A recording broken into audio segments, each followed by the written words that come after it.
What is going on, guys? It's the Draft Kid, and today we're going to be talking about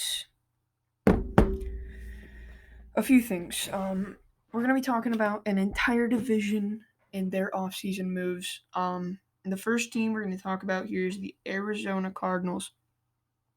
A few moves that they did was the Devondre Campbell move. They signed him for 1 year, and it's up to $8.5 billion. That's really going to help. The Cardinals are kind of weak all around. 2 years ago, they're the number one pick, and now I believe they're the eighth or the ninth.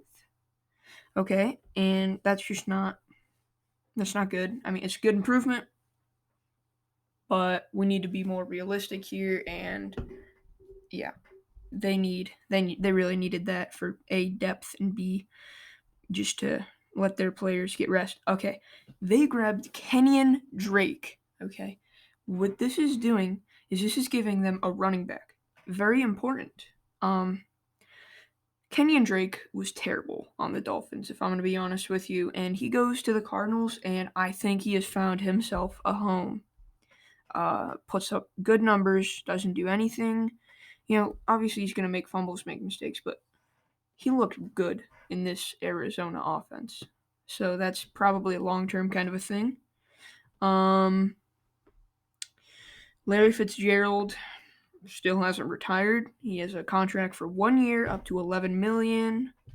There's a few incentives in there. DeAndre Hopkins, they got him for about $3. All right. I don't know what the Texans were doing, but they did it. And DeAndre Hopkins is going to give both Larry Fitzgerald some room and is really going to open up the offense. It's going to let Kenyon Drake run a bit wild. The RPO system is going to work because the P in the RPO is going to work a bit more. Christian Kirk, DeAndre Hopkins, Larry Fitzgerald. It's a solid receiving core for a young guy like Kyler Murray. Their running game is going to let the R work a little bit. Kyler Murray is going to let that R work. And Cliff Kingsbury really is just going to make this team strong offensively. We can agree on that. Devon Kennard agreed to terms on for a 3-year, $20 million deal that includes $12.25 million guaranteed. Another linebacker with Devondre Campbell. That's good. Depth. And Devon Kennard is a bit better, and I think for the long term that's going to work. They're buffing up that defense. They buffed up the offense. They're trying to buff up the defense. Right now, Jordan Phillips is signing with the Cardinals on a 3-year contract. If they can get him, that's amazing. I really think that they could get him. And that's the Cardinals. Next team we're gonna look at is the Seattle Seahawks. Let me find them really quick. It's down here somewhere. This is really gonna help out the Cardinals. Actually, hold on. Let's go back to the Cardinals real quick. They still need O-line. Kyler Murray was running around like a world-class sprinter. He can't do that. Okay? They still need a bit more work on the O-line. So basically, any kind of alignment is really, really key. Okay? Because if they don't get alignment, there's going to be some problems there. Okay? And protecting Kyler Murray is huge. And with their pick, they could probably draft one of the biggest lineman classes we've ever seen. And they can pick from this class. I personally think that they should draft the Alabama lineman or Andrew Thomas or Mekhi Becton if he's there. I have a feeling the Lions are going to snag him. All right, so the Seahawks, they signed B.J. Finney, an O lineman, for 2 years, an $8 million deal. Russell Wilson needs this. If he can sit there in the pocket and make reads, Russell Wilson's just dangerous. Okay, and the run game is going to succeed due to this. Jacob Hollister, they signed him, giving They're giving him a second round. What the? I don't even know what that means. Bruce Irvin, an edge rusher, is supposed to sign with the Seahawks. I don't know if that's going to happen, though. The Cedric Gouble agreed to terms, so they're just adding no offensive line, really. The tight end is Jacob Hollister's a tight end there. I think they're trying to get some blocking, to be honest. Greg Olson, they signed him to a 1-year, $7 million deal. And Jerron Reed, okay?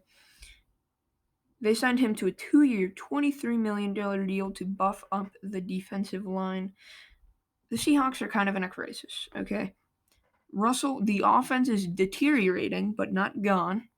And the defense is in complete rebuild mode. The Legion of Boom cannot boom anymore. It is gone, and it is sad. In the draft, you see, the Seahawks, they drafted LJ Collier, and he didn't do very good. I don't know. They're not very predictable in the draft. So I don't know what they're gonna do. I just know that they need a boost to the O line, but they really gotta buff that defensive line, and they're just letting people get catches in the defensive back line. They need replacements, and they need them now. So that's gonna be huge in the draft. I don't know who they'll pick, as they are very unpredictable. Next up, we have the San Francisco 49ers.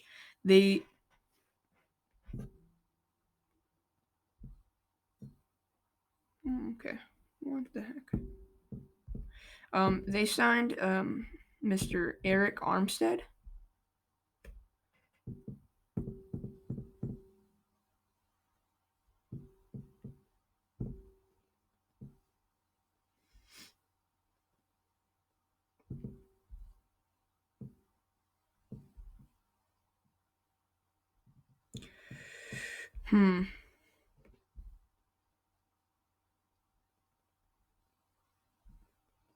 One second, you guys. This is my notes. My notes just closed out completely.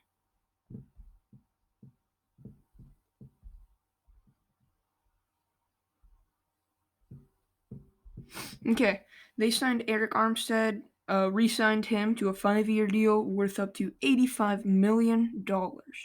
They also did trade away Mr. DeForest Buckner for a first-round pick. I think they're going to pick receiver. But they did resign Eric Armstead, so that offensive line, basically everybody just moves up the ladder. Eric Armstead, certain people are going to take DeForest Buckner. DeForest Buckner is one of the best defensive tackles in the league, and filling his kind of a void is going to be hard, but I think they can manage. Ben Garland re-signed with the 49ers to a 1-year deal, and Jimmy Ward re-signed to a 3-year deal worth up to $28.5 million. In the draft, they're probably going to get Henry Ruggs, CeeDee Lamb, or Henry Ruggs, CeeDee Lamb, or Jerry Jeudy with that 13th pick that they acquired from the Colts. And they have the 32nd pick still. Maybe they go O-line. Maybe they go D-line.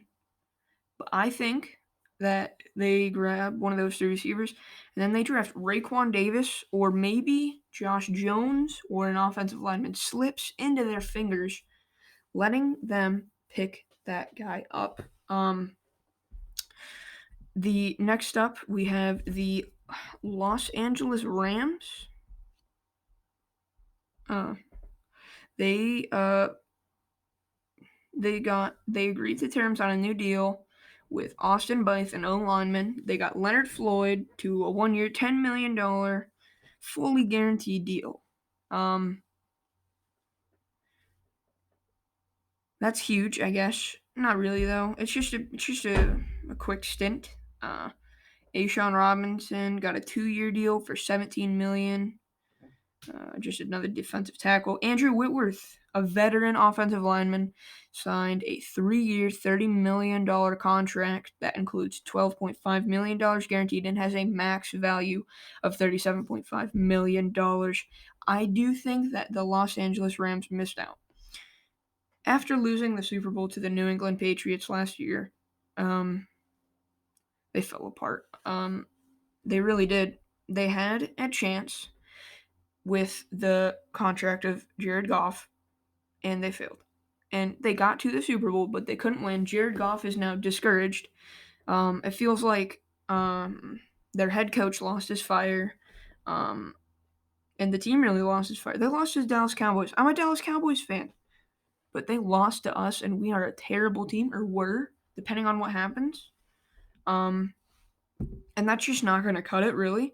They still need edge. They still need linebackers, and they traded away Todd Gurley. Okay, or released him. Sorry. If you're going to release Todd Gurley, you have to have contingency plans.